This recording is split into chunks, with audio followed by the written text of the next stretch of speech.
Welcome to the Culinary Treasure Podcast. I'm Stephen Shomler, your host. You're about to hear one incredible podcast. Chef Jake Burden, his story is absolutely amazing. He's just a wonderful human being. You're going to hear how he became a chef, how he ended up opening up Offshore Grill and Coffee House, how he ended up back on the Oregon coast. He tells the story of going through having his son diagnosed with childhood leukemia. And of course, we close out the podcast talking about, wait for it, chicken fried pork belly, which is an incredible dish that they make at Offshore. You heard that right, chicken fried pork belly.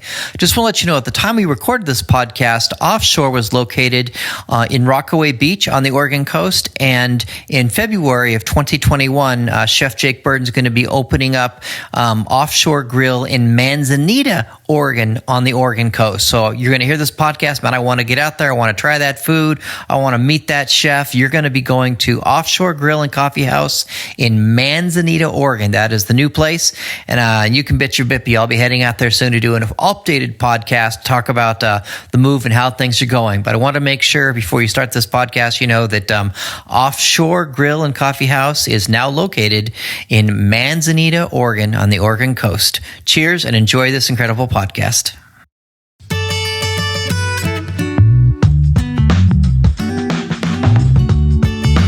Welcome to the Culinary Treasure Podcast. I'm Stephen Shomler, your host. So delighted to be back with you. We're here once again on the Oregon coast. I absolutely love the Oregon coast. If you want to check out all of my Oregon coast-centric content, be it more culinary podcasts or beer podcasts or my travel articles or culinary videos or the Culinary Treasure Show, just go to Adventures in Oregon, or Adventures on the OregonCoast.com.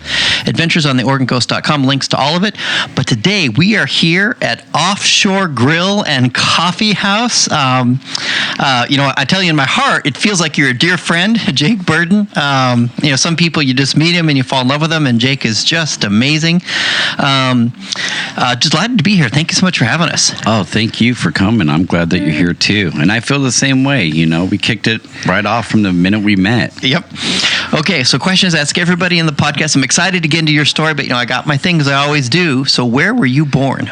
I was born in Tillamook, Oregon. No way. Right here on the Oregon coast. Right here. That is funny. And where'd you go to high school? I went to high school in Portland at Wilson. And what's the mascot at Wilson High? Wilson Trojans. Wilson Trojans. So about how old were you roughly when your parents took you out to Portland? I was 8. You were 8. Okay. And then in your late 20s, you moved from where you were back to Wheeler, back to this neck of the woods. Yeah. And in 2016, you started Offshore. Yep. So that's kind of the shorthand story. Now let's go back in time. I want to hear where your cooking journey began. Not your professional cooking journey, but your first time cooking. Right. So it began when I was about 3 years old with my grandmother. She put me on a stool and had me sit there with her while she was cooking up either a big batch of chili, butter beans, tomato sauce. She always had something going, a stock of some sort. And I was very high energy. So she put me on a stool that I couldn't get off of and started teaching me the ropes. That is amazing. And is there anything you learned to cook back then you still cook today? Tomato sauce. I love making homemade chili. I think most of what I got out of it was just love. Food from a very young point of my life it represented love. It represented family. And she loved cooking, didn't she? She loved it. Oh, that's awesome. Okay, so now tell me about your professional cooking journey. Where did that begin? So that began in Southwest Portland at a neighborhood pizza place called Pizza Express. About 2 weeks after I turned 14, my parents were like, all right, get a work permit. Get a job for the summer. So I went 2 blocks away and they happened to be hiring and got hired on and kind of started learning the ropes, dishwashing, prepping, cooking, doing ovens, cooking pizza and stuff like that. And it was fun, busy, fun atmosphere, no time to rest. And I suspect that you had the potential at 14 to be a bit cantankerous. Not that you were, but I bet that with that potential and maybe having that job kind of kept you worn out a little bit and kept you out of some trouble. 100%. My parents knew what they were doing. Okay, and then get to 18 years old, you're done with high school, and you were thinking about culinary school. You'd done all the financing arrangements, and you were ready to start culinary school. But tell me about this list you made when you were 17, a year earlier. So when I was 17, I made a list of goals that I wanted to accomplish, whether it was short-term all the way to long-term. And one of them was I wanted to live in Colorado. I wanted to live where the snow was and just a different part of the country.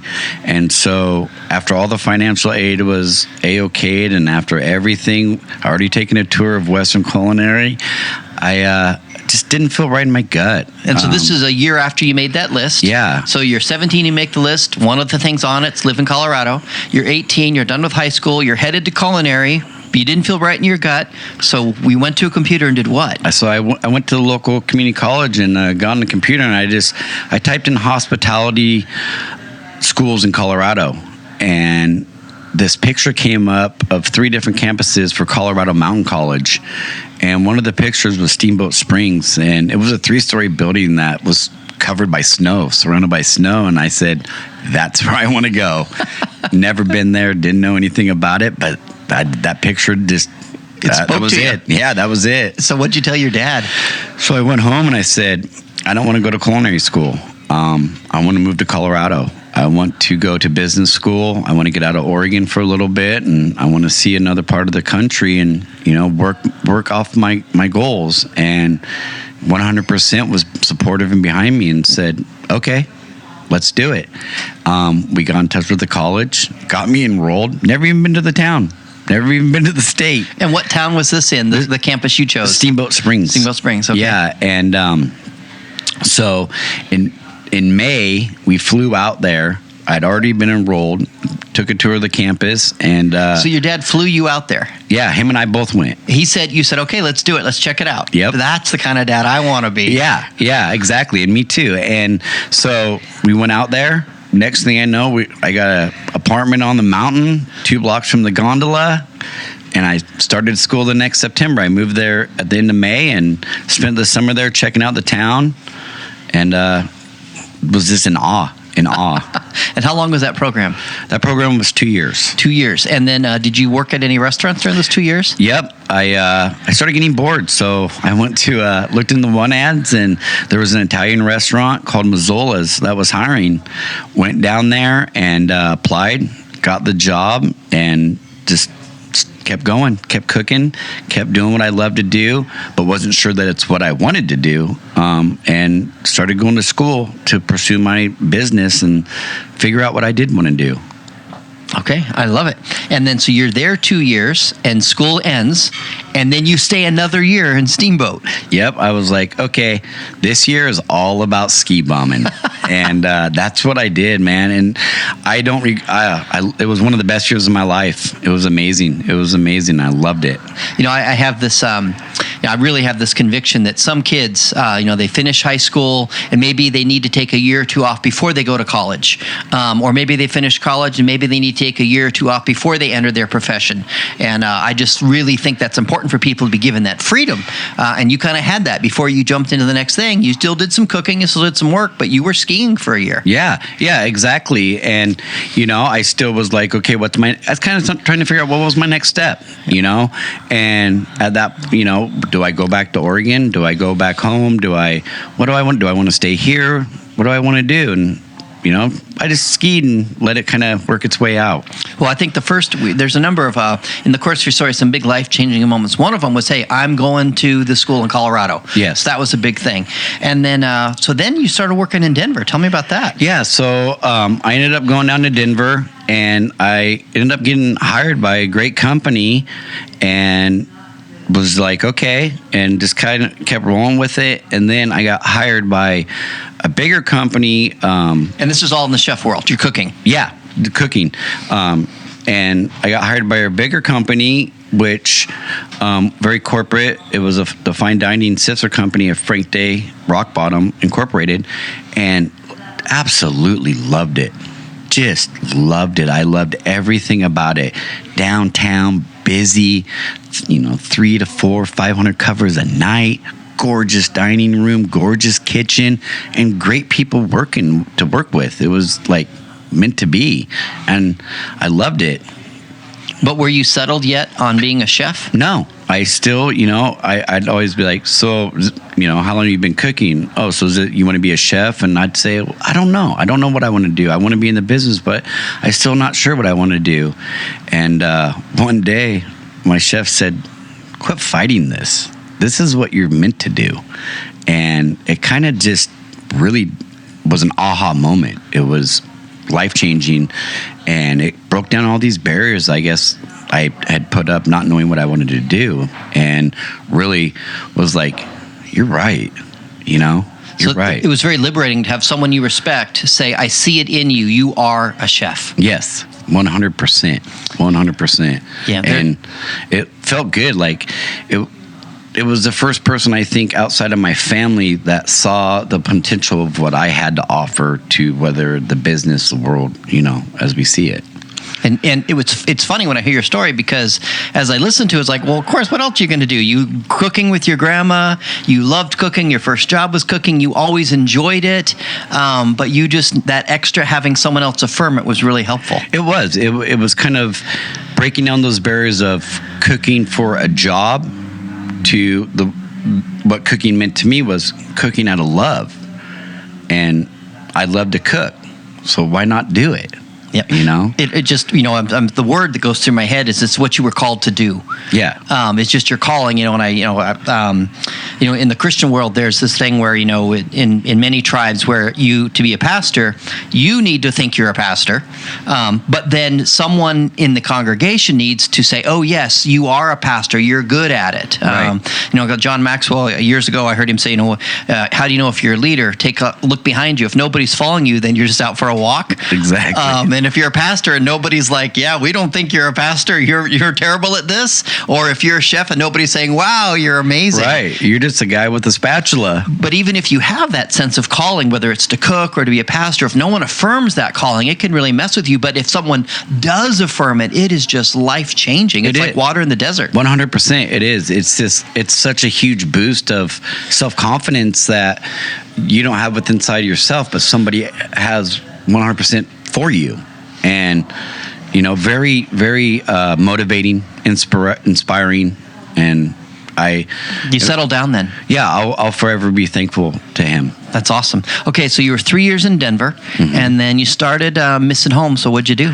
I started really being homesick, really missing the ocean. And so I decided to come back home, move back to Portland in 2001, and just wanted to be by my family, and wanted to be home, wanted to get back to a lot of familiar faces, a lot of just what I was missing in my life. And so you took a job and you were a sous chef. Mm-hmm. I took a job about a week after I got to Portland. I took a job as a sous chef, big restaurant, really busy. And was just kind of working into the Portland scene. I didn't know what it was all about. I from the inside, I knew outside Portland was up and coming. Portland was doing their own big thing, and took a job. And next thing I know, they made me the executive chef. So you went to a concert. When you came back from the concert, what did they tell you? I came back to the concert, and I had a message, and they said, hey, we let go of the chef. We want you to take over the reins. We'll see you in the morning. And I don't think I slept that night, and showed up the next day and was just like, okay, now what? And I had to kind of figure out who my purveyors was, where I was getting what from. And this was not a little place. I mean, you had private dining. We had 3 private dining rooms, and, we could seat up to, it was almost 1,200 people when it was holiday season, when we had all private dining rooms open, when we had all the dining rooms open. It was insane.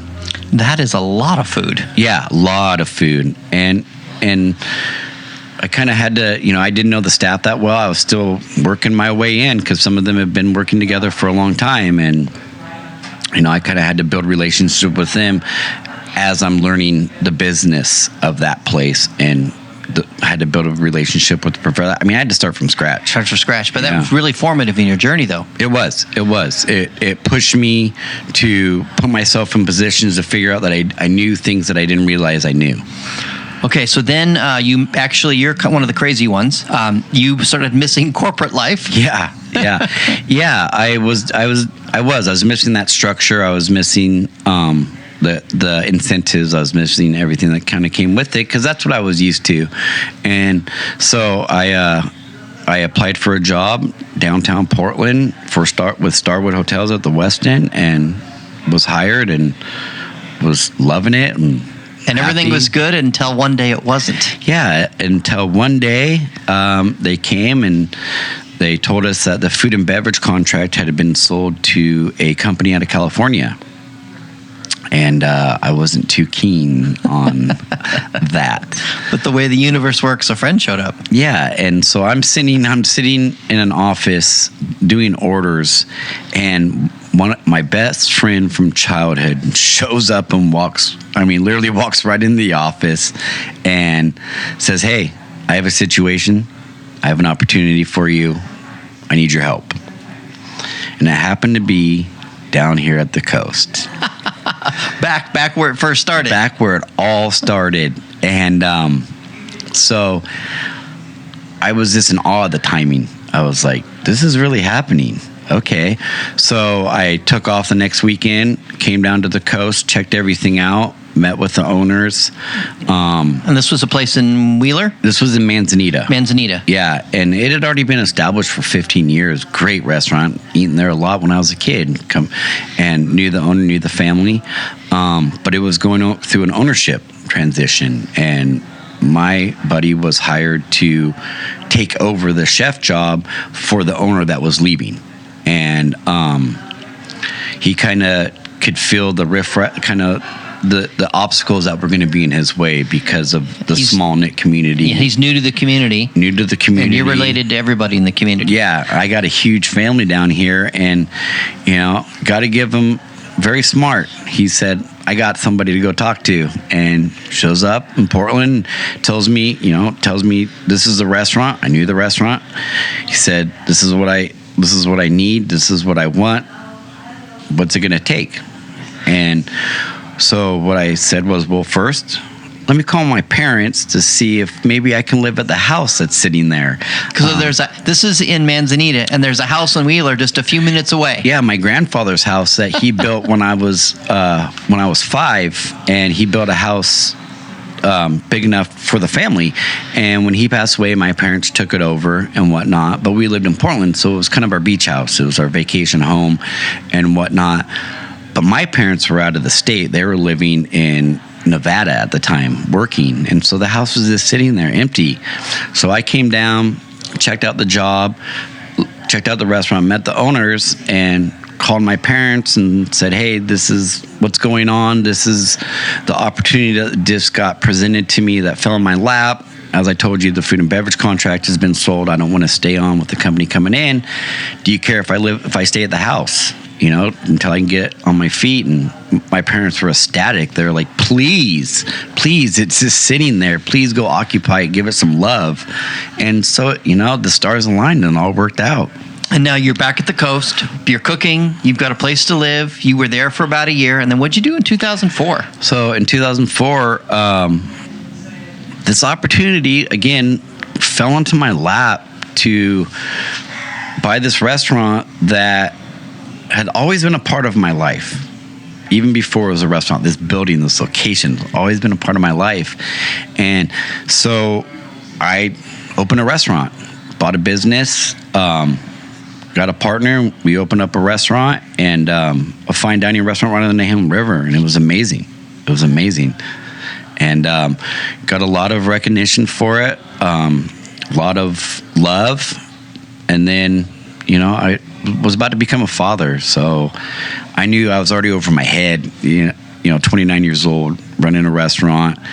And now I'm going to be a dad. Well, I knew that I couldn't juggle both at that time in my life. So I closed the restaurant and took a year off from cooking and focused on being a dad, and kind of opened, just see what was going to come my way the next year. But I knew I wanted to be out of the demand of the kitchen for at least a year. Yep. I knew that. And the demand of being an owner in that situation. 100%. Yep. 100%. And so at that point, I was just bartending, and I was loving it. I was having fun. You're on the other side of the wall. You're the front of the house now, and you're mingling, and you're meeting all these people and seeing family that, every day and whatnot.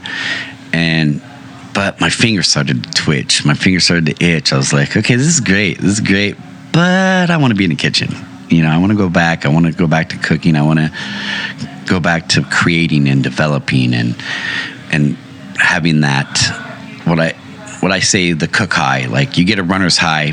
Runners get highs from the adrenaline. Well, I think the same thing happens in the kitchen.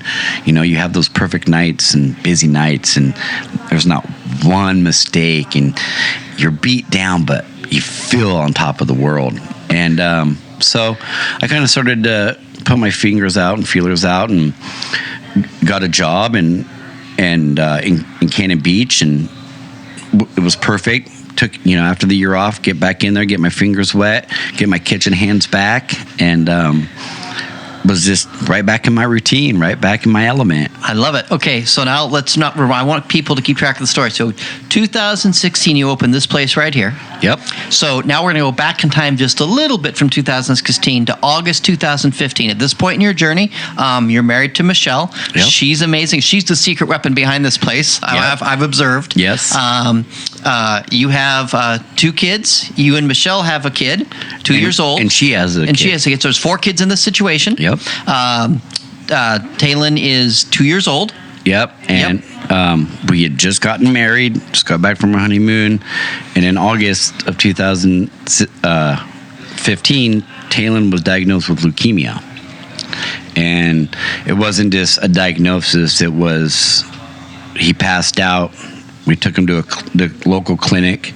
From there, he was rushed by ambulance to Seaside Hospital. From there, he was taken to OHSU Dornbeckers from Dornbecker Hospital. We knew something was up. We knew this was big. This was bad, and we didn't know what to expect. So your son passes out in your arms. Yeah. You go to Seaside. From there, they start taking blood. And they say he's got to go to Dornbeckers. Yeah, they said we can't help him here. He's got to get to Dornbeckers now. And we're sitting there going, okay, what's going on? But they can't tell us anything other than what they got to do is they got to get him to someone that can specialize in whatever's going on. And how terrifying as a parent? Most terrifying thing I've ever experienced. The most terrifying was I had to leave that hospital.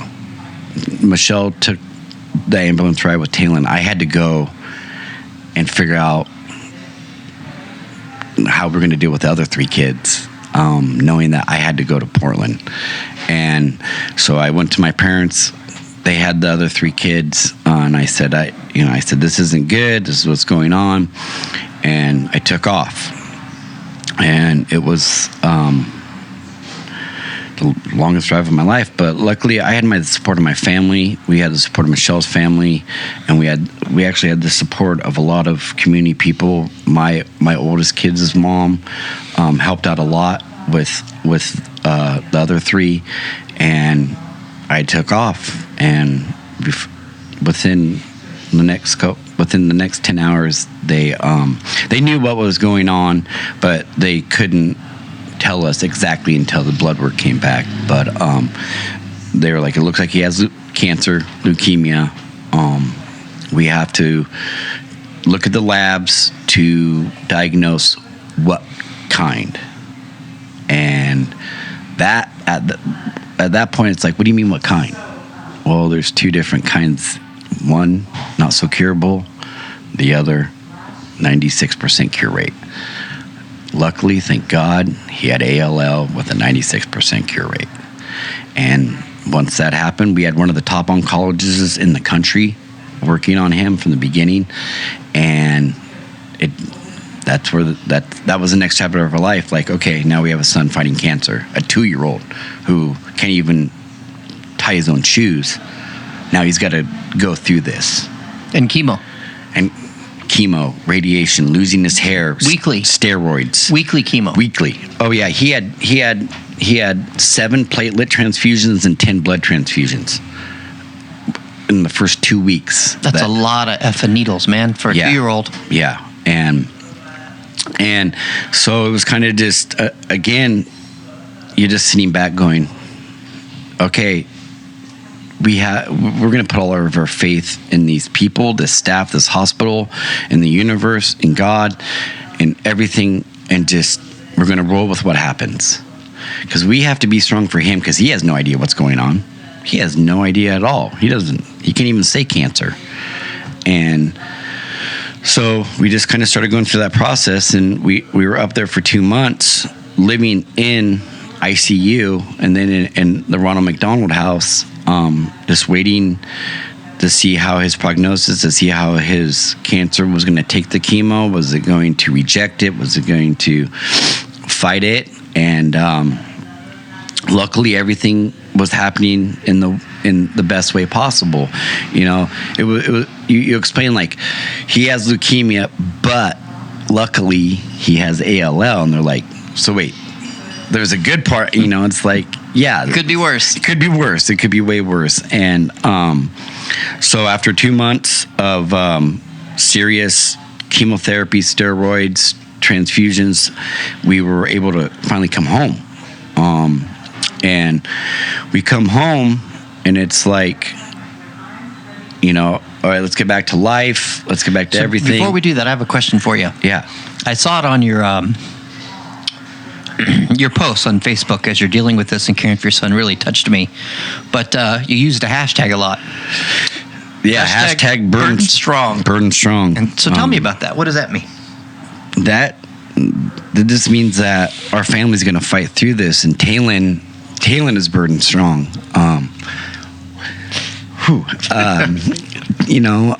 Second podcast I've had that today. It was our family's here, our family's gonna fight, and we're going to make sure that this little kid who has no idea what is going on, but is facing this with bravery, with adaptation, was the most amazing thing I've ever seen in my life. And I don't even remember who came up with burden strong. It wasn't us, but somebody did. And it just carried on. And still to this day, we use it. We started a page for Talon. Talon is burden strong. And because he, no matter what, in this whole situation, he was the strongest one. He was the bravest one. He was the one that was willing to be poked, pronged by people he had never met, he never knew.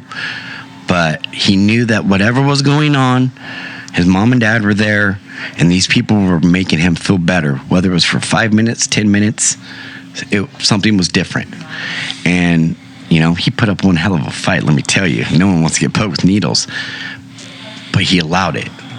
And he is the definition, of burden strong. That is what he is. I love it. So you get home now. He's going to need monthly treatments. You don't have to go back with him, and you're giving him chemo now at home. Well, before that, it was once a week. Once a week. Yeah, we were driving from Wheeler to Portland once a week. Okay. And then and so then his prognosis was going on schedule, actually a little bit better, and so they said, okay, the next phase is what's called maintenance, and that phase is you don't come up to the clinic as much. You're not going to see us once a week. You're going to see us once a month, but you're the one that's going to be doing the medicine at home. And my first thought was, I can't put a needle on my kid's arm. Sorry, I can't do that. No way. And no, we don't need to. It's not like that. It's oral medication. So that alone was now another fight. Adults don't like the way steroids taste. A 2-year-old definitely doesn't like the way steroids taste. And so, it was a huge battle to get him to take his medicine. And it got to the point where we actually had to put an NGT tube in him in order to take it. And once that happened, it was smooth. It was pretty smooth sailing. One hiccup, he got he got a cold, and when you have cancer, your temperature cannot go above 99.1 without having to be hospitalized. And so he got a cold and he got a temperature, and so we had to go back to Dornbeckers for 10 days. And that was the only hiccup. That was the only hiccup through the whole thing. And, once we got in our routine, he actually grew so fond of the tube, and, you have to change it out every month. And he's like, no, you're not taking my tube out. That's for my medicine. And no, you can't do that.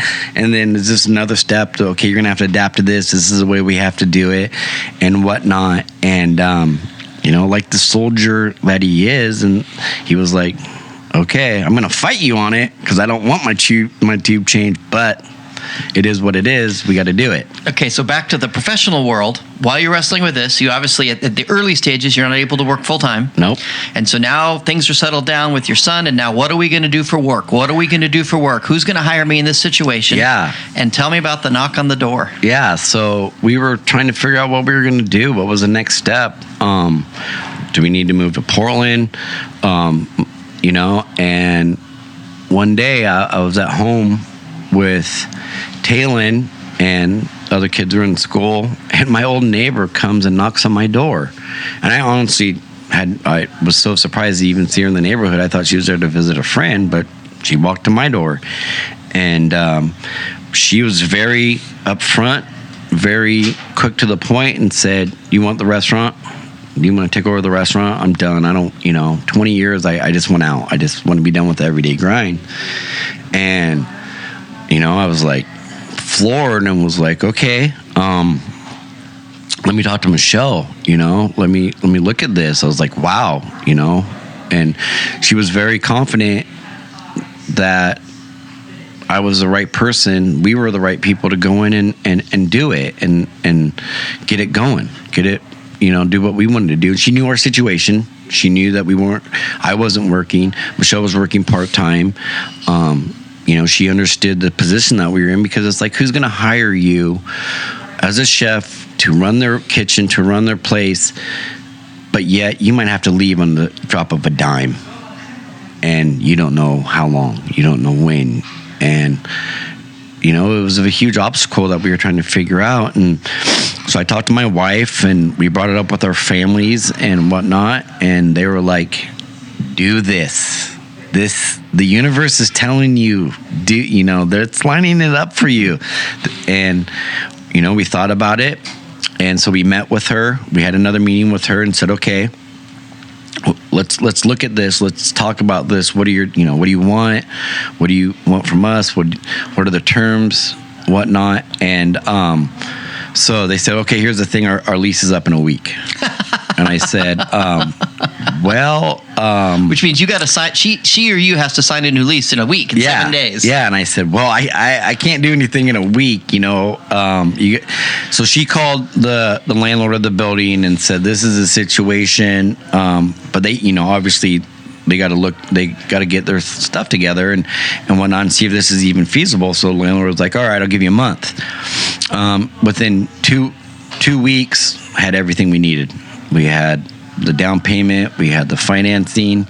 I'd already had a relationship with the farmers. I knew if this worked out, I knew what we were going to do for food. And Talon had everything to do with that, because when he was in the hospital, all he wanted was fresh, organic, plain. That's what he wanted. And I said, I can do this. Yeah, I can purvey this. Yeah. And so we sat down and said, okay, we have everything we need. And so we took over March 1st of 2016, and we closed for 2 weeks, reopened right at spring break, because we weren't challenged enough. Why not? Let's just do it now. And so we did it. My wife did an amazing job on the decor, on the painting, on everything, and I focused on the menu. But one thing that I knew from this was the most important thing that is going to help us get to do this with Talen's cancer still going on, his treatment, his chemotherapy still happening, still having to go to Portland at least once a month, is we needed to get a team together that we knew, we had experience with, and we trusted. And fortunately, we were able to do that. I was able to get my sous chef in that used to work for me before. That's Jesse. Yeah. He cooked last night. Incredible. Yes, Jesse Guzman. The most important piece to this puzzle by far is Jesse Guzman. He helped make all this happen. He deserves so much credit, so much thanks, so much love and respect, because when we had that hiccup, he had to be here without us for a few days, and there was no thought to it. It was, okay, I know you can do this. And at that time, I wasn't there the whole 2 days, so I could check in on Jesse and give him what I needed for what I could do at the time. And it was a very kind of teeter-totter of a feeling. Like, I don't want to set this guy up for failure. I don't want to set my restaurant up for failure, but I got to do what I got to do. And coming back after those 10 days and just knowing that, you know, they had your back. Yeah, your staff had your back. We have the right team. This is going to work. This is going to, you know, this is working out the way it should. We have the right people. We have the right staff. We haven't overcomplicated things so much to where it's unmanageable. So that, you know, that was a good thing. And luckily, that was the only hiccup through the whole time. And it was such a feeling of relief knowing that we were surrounded by people that could help with our vision, our dream, and we didn't have to stop. Yeah, launching a restaurant in those conditions is insane, but it makes sense, and the public responded. They did. I think it was, we were open for maybe a week, and I guess a publication had come out that we had no idea had come out. We had talked to a paper and a couple people, just because we were the new place in town, we were the new place in the county. Oh, what's going on here? What's going on there? And Talen, of course, got brought up with it and whatnot. Well, the Oregon Live had picked this story up, and it was online, and we had no idea. So we're sitting here, we're open, and these people come in, and they were like, "Oh my God, we found you." And we're like, "Oh, welcome," you know. And they're like, "We just read your story online. We just drove from Portland." I'm like, I'm sorry, what? What story? So we had no idea what was going on. And they're like, the story on Oregon Live, and you guys are, I mean, wow, this is amazing. And so we got in the car and we drove down here. We wanted to check this out. And so I picked up my phone. I got online. My mom and dad happened to be here at the time. And I started reading this, and I started to cry because the way the story was written, this guy took everything that we had interviewed him with, and he could see what was going on. And the words that he wrote were some of the most beautiful words I could ever ask to be written. Michelle started crying. My mom started crying. And it just was more solidification that we were doing the right thing and what we needed to do. And we were focused on our son's health, but we were focused on our family at the same time. And I think that goes into Bird and Strong. It does. So since October 2018, Talen's been chemo-free. Yeah. So Talen had his last chemo October 2018. He has he's grown. He's growing up so good. We actually just had a checkup on Tuesday, and the doctors are just like, man, he is great. He is great. And what is crazy about this is that Talen is so comfortable in a hospital room that he will have fun at the nurse's expense because he looks at them as family and friends. It's hilarious. It's, you know, he's so comfortable. He's like, yeah, here's my arm, just poke it. and now we have one more checkup, and then we will be down to 2 appointments a year. And it is amazing. He's healthy, everything. They haven't seen any side effects, thank God. He's growing at the way he should be. He's responding the way he should be. A year into school, he developed, last year he was in kindergarten. He was having that whole social atmosphere. He didn't understand it because he was on bed rest for a year and a half. So he didn't know how to act. He just wanted to be a wild child. Now he's in first grade. It's just unbelievable. It's 180. He understands. He's right in line, and he's healthy. I'm so happy. And we're happy. Okay, so speaking of healthy, last night we had a beer dinner here. I was so honored. I got to host a beer dinner here, and the coolest thing for me, one of the biggest affirmations of you as a chef in your restaurant is, I said, "Hey, let's get Fort George." I love Fort George. I interviewed the founders. They're a chapter in my second book. I love them, and Fort George said yes to being part of a beer dinner here with you, which they can't just partner with anybody because they got to protect their brand, and that was a big big recommendation in my head for them to be here. But we're here. We had incredible food, incredible beer. Luis did an amazing job, and and you share as you often do. Hey, I don't drink. Right. So right. So how long have you been sober? I've been sober. March will be 11 years. 11 years. I spent about 10 years in the nonprofit world, and the most fulfilling thing I did of those 10 years is I was the chaplain for City Team Rescue Mission Homeless Shelter downtown Portland, working with people that were so addicted to drugs or alcohol they literally ended up homeless. And it was so fulfilling. And I know a little bit just from that world of that and how hard it is to deal with stuff like that. So 11 years ago, what caused you to say, okay, I'm done? Well, a little bit before 11 years ago, I kind of just, I felt inside myself that it was starting to get out of hand. It was starting to kind of, instead of coming home after work, I would rather go to the bar and have a few drinks and then go home. And then, honestly, one day, it was in the morning, and my oldest son came up to me and handed me a beer. At 10 a.m. At 10 a.m. And he wasn't being funny. He just, no. That's that he knew. He knew, always had a beer in his hand. Exactly. I think he was more used to me with the beer in my hand than he was anything else. And that opened my eyes, and I was like, okay, this is not good. And I really started self-reflecting and really saying, okay, you got to stop, you got to calm down, you got to chill out, and this is how your kids see you. But with addiction, it's sometimes it's not easy to just say, okay, I'm done. So in March of 11 years ago, so 2009, I got my second DUI. And that was it. That was the icing on the cake. Sitting in the back of that cop car, I knew, nope, this is it. This is the last night. This is my last drunk. And got released, went home, and I poured every ounce of alcohol I had out. And I have never turned back since.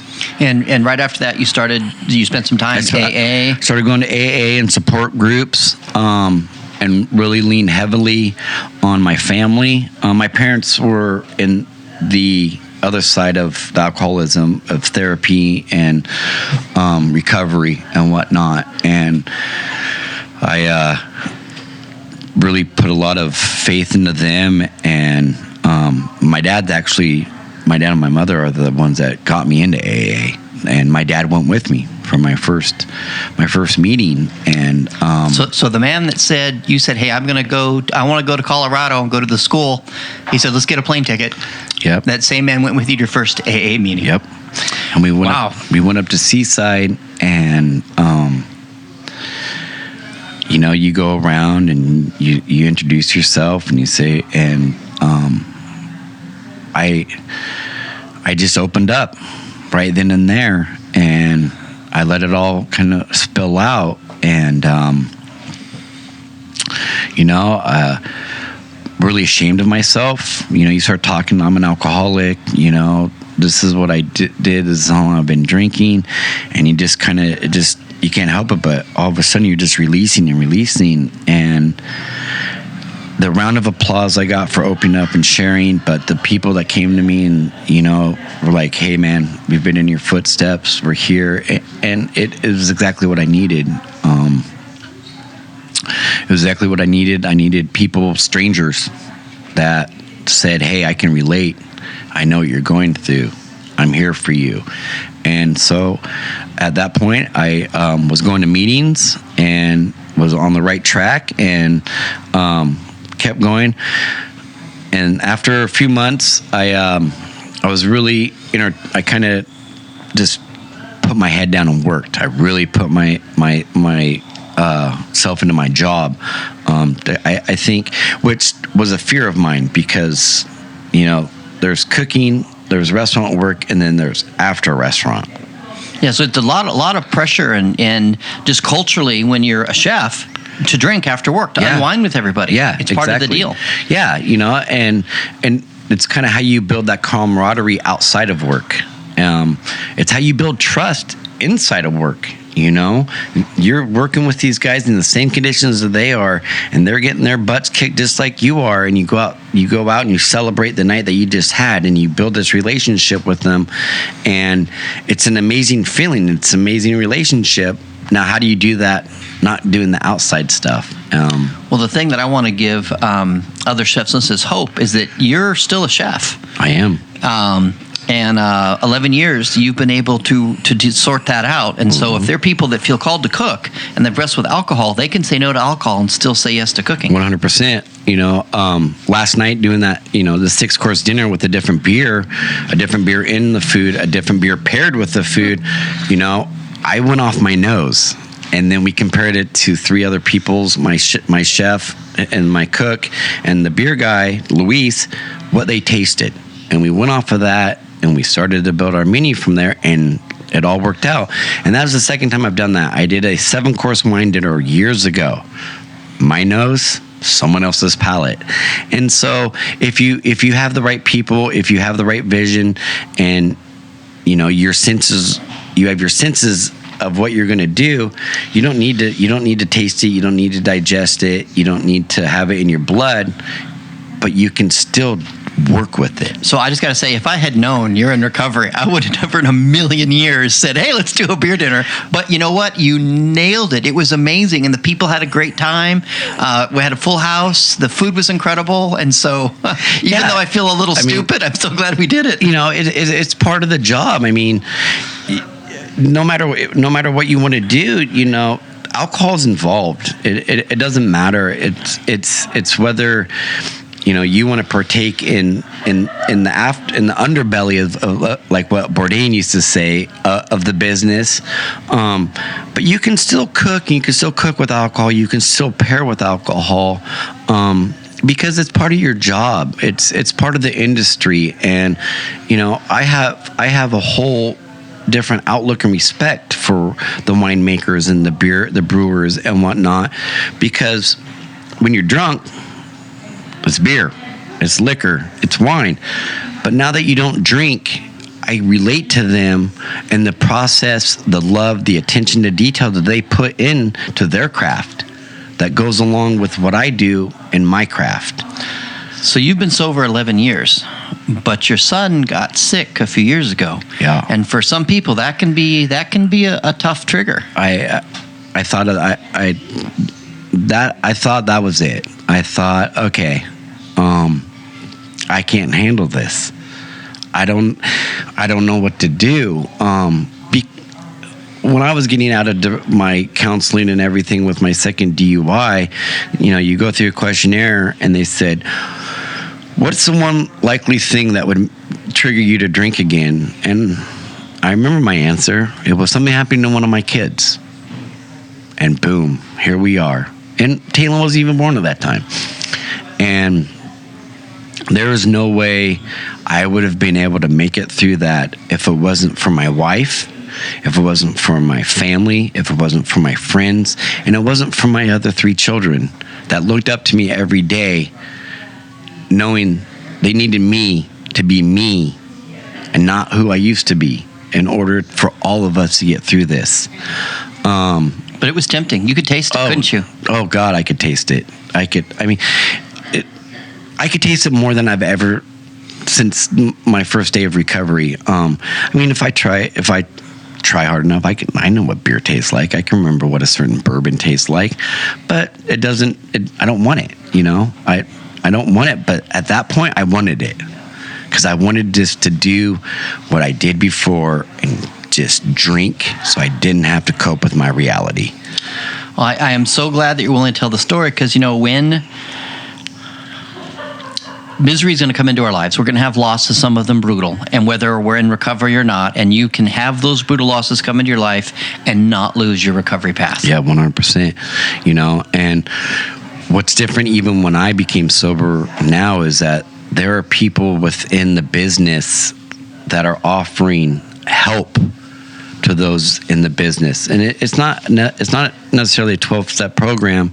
It's an opportunity to talk to somebody that is in the same profession as you are and see how they got to be where they are without the booze and alcohol and drugs. And it's one thing to talk to other people wrestling with alcoholism. It's another thing to talk to another chef. Exactly. It's just exactly. Yep. It's huge. I mean, it is. The fact that there are other chefs that are sober now that have done what everybody has done, but now they're offering their advice, their support to the other chefs, the other cooks, the bartenders, whoever it might be in this business. It's huge, and it's bringing to light the reality of what the other obstacles of being in this business you encounter. You know, everybody's like, okay, hot knives, it's stressful, it's, you know, close quarters, it's busy. But no, there's a whole nother obstacle that comes, and that's a wind down. That's a wind down of just doing the job. And you know, I love the support systems that are out there now for people in this industry. It's huge. Well, thank you so much for sharing that part of your story. I want to transition to talk about your menu. You guys you have breakfast 8:30 to 11:30. 8 o'clock to 11:30. Yep. Then you have a breakfast menu, and the breakfast menu has always some amazing stuff. Eggs Benedict, just incredible stuff. Always different scrambles. Now your menu's seasonal, so I can't even read some of these things because that won't be around in 3 months. And I've learned the hard way. Oh, I love that. Oh, it's gone. It'll come back. Right. And then you have lunch, and then dinner is 5 to 9. Dinner is 5 to 9. And then you know, it's busy here in the summer, and it's slower in the winter. Yeah. And so of course, you know, obviously in the high season, I'm sure you're open 6-7 days a week, right? Nope. No, sir. We were closed Monday and Tuesday year round. Year round, you're closed Monday and Tuesday. Yes. Even if you're in a seasonal resort community. Yep. Even in a seasonal resort community, it's what's needed. You know, our busy time during the summer, well, whether you come here to visit or you live here, the summer is the summer. And if we spend our time, if I expect my employees, even if I expect myself to be here 7 days a week, then we don't get to enjoy our summer. We don't get to enjoy those 2 days off going upriver, going surfing, going hiking, hanging out with my kids. You know, those 2 days are for my children, and those 2 days are for my staff to enjoy their lives that they have outside of this place. And it's my way of thanking them, showing them that I appreciate them and I respect their lives outside of the lives here. And I got some flack for it, like, you know, business is seasonal, those 2 days. And I said, okay, those 2 days are what's going to save my employees come August. Exactly. Those 2 days are what's going to make my turnover ratio with my staff non-existent, because they know that I respect and value them for who they are, what they have going on outside my business, because of what I demand for them when they are here. And I wouldn't have it any other way. Yeah, I think it's incredible you choose quality of life over the almighty dollar. 100%. I love it. Okay, and then the dinner is always amazing. I had dinners here. It's incredible. We're going to close this podcast talking about one crazy, mind-boggling dish you've done. We've done some filming for it. But before we do that, one part of your menu that you just light up when you talk about, you've got the section that says about our farms. Yep. Yeah, that is one of the most things I'm proudest about is the agriculture of which I came back to the coast that is now available to me is amazing in this county and in this local area. And I pride myself, my menus, my restaurant on those. We, at any given time, 8 to 12 local purveyors, whether it's produce, fish, eggs, meat, honey, candles, coffee. We do whatever we can to make it from here. We're a small business, and we want to help small farms, small producers. Well, and I'm so excited, because I'll be coming out to the Oregon coast 4 times this year. It's what I'm currently scheduled to do. And, I talked last week to the people at Nestucca Bay Creamery, and they're literally out of the country right now. But the next time that I come back, I'm going to do a podcast with them. We had Jared Gardner from Nahela River Ranch, and we had his beef last night. Yes. And I'm going to be doing his daughter's got tournaments this weekend, but when next time I come back, I'm doing a podcast with him. Moon River Farms, oh my gosh, I can't wait to sit down with them. Yeah, they're amazing. And then Sleepy Monk, I've enjoyed Sleepy Monk for years coming out to the coast, and now that I'm in this culinary storytelling role, I can't wait to tell their story. Yeah, they're amazing. So what was cool when we bought this place, part of it, we have a coffee shop. And it wasn't really being utilized at the time. And so when we came in here, Michelle and I were like, we got to get that coffee shop up. We got to get it going. And so I was friends with Joel Bernard, who's one of the owners of Sleepy Monk. He does all the production and everything. And so I came to him and said, hey, this is what's going on. I would really love to offer your coffee, one, as a house pour and everything, but we have this coffee shop. So it was Joel that said, hey man, let's do what we do in Cannon Beach down there. And I said, well, what do you mean? He goes, I have all these beans. Why don't you sell them? And I said, are you sure? And he goes, yeah. I get a lot of people that come up to Cannon Beach, or I get, from Rockaway that want our coffee. He goes, let's do that. And so he got us going, and we offer the most retail options of whole beans, ground beans, pound, half pounds of anywhere else other than Sleepy Monk. And I love it, and it's been so great. And they have such a great following. Well, their product is top notch. It's phenomenal. And I think, honestly, having them in here, partnering with them like this, has really helped our coffee shop. People love it. I mean, it's amazing. And so that's been one great factor in how awesome Rachel and Joel and all them up there at Sleepy Monk were to say, hey, do this. We want you to do this. We'll back you. Yeah. And it's been amazing ever since. Okay, let's close with this. Last time I was here, I took a lot of photos. I'll put photos up to accompany this article. You can go to culinarytreasurepodcast.com to see the photos. But when I heard it, I about jumped out of my skin. And then when I tasted it, we had to bring the doctors in because I did jump out of my skin and had to be put back in my skin. Chicken fried pork belly. Yeah. Are you kidding me? Yeah. So my chef and I, Jesse and I, we were just talking about different. We were in the process of coming up with the menu change. It was time. We were getting to the point where we needed to change the menu again, and so we were just kind of talking. Breakfast is usually the one thing that we do the littlest amount of changes to, because breakfast, people want what they want and they like what they get, and so we do little changes there, more changes in lunch and dinner. And breakfast doesn't change as much with the seasons, right? Exactly. Eggs are eggs, bacon's bacon. Exactly. And so we just started talking, and we were just talking about chicken fried steak, and we should do this, we should do that. But there, anytime you're going to do a menu thing, it's okay, where else can I utilize that product, or how are we going to do this? Does it make sense for the room that we have? Our kitchen is a closet. It's very small. So we kind of started going off that idea, that concept of chicken fried. And I was like, So I go, what do you think about chicken fried pork belly? And he goes, what? I go, chicken fried pork belly. Do exactly what we would do with chicken fried steak, but what if we did it with pork belly? And so he goes, Well, next thing I know, he comes out and he's like, all right, let's try it. So I come up with the flour seasoning. He gets the buttermilk, and we got the pork belly and cut up some chunks, and we do it. And we are like, whoa, okay. This has got to, okay, now we're on to something. Okay, how do we do this? So what we did was, I was like, that night, I was like, dude, I want to do something with this right now. So that night, I did a chicken fried pork belly special, and it just, people were just like, whoa, wow. And I mean, we were in awe. The customers were in awe, and the response we were getting was amazing. So I was like, okay, we're on to something. And at that point, what we were doing is originally we were going to do it with gravy and coming up with it for breakfast, but it was so good.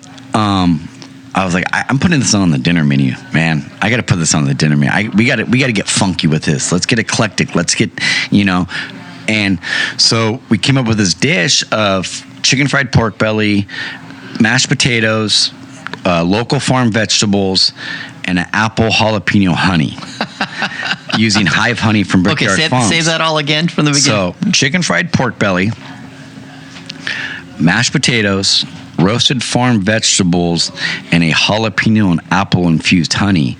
And we use the honey from one of our purveyors, Brickyard Farms, raw, fresh hive honey.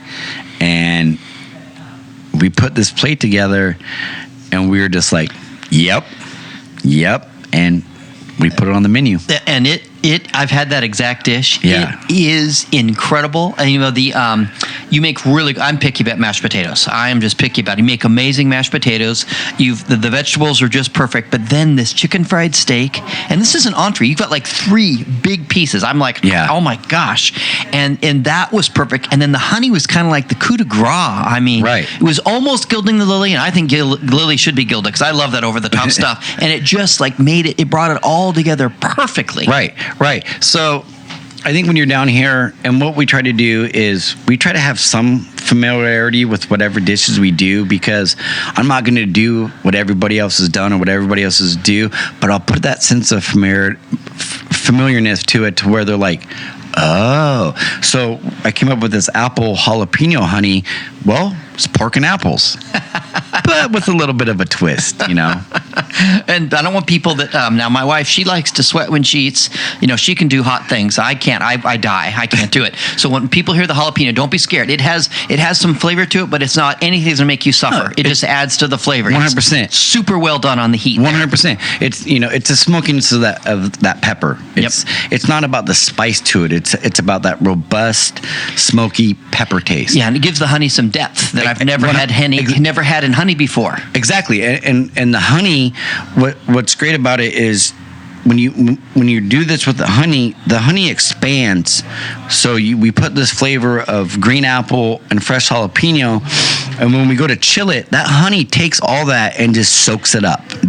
We're going to grab a hold of it, and we're going to keep the flavor. Flavor doesn't go away. It's not too robust. It's not too spicy. It's balanced.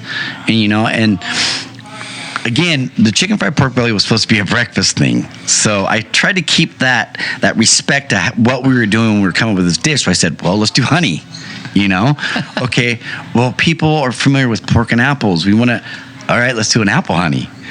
It needs a little bit of a kick to it. It needs a little something. We need that difference to it. Let's do jalapeno apple honey. And we did it. And we were fortunate enough to where we definitely came up with a winner with that one. Okay, and I try not to riot. It's only on the menu here and there. It's not always on. Sometimes it is, sometimes it isn't. So if someone comes to visit, it's not on the menu. Relax. Come back in a few months, and it probably will be. Right. That's just how it rolls. Yeah. I think it should be. I think someone should write a law that is on the menu all the time. But I understand why. Right. Because you're committed to seasonality, and you keep yourselves from being bored. Yeah, and that was the thing. Is it was on last menu. We came up with it for last menu. It's not on the menu right now. And it's people were just like, you're changing the menu. You're keeping that pork belly on, right? And I'm like, I don't know. And they're like, what do you mean you don't know? But that's the thing is... But it'll be back, right? It'll be back. Okay, it'll be back. Thank goodness. Oh, 100% it'll be back. every menu I try to from depending on the season, I try to bring at least one dish back that people were familiar with, they've had before, they loved.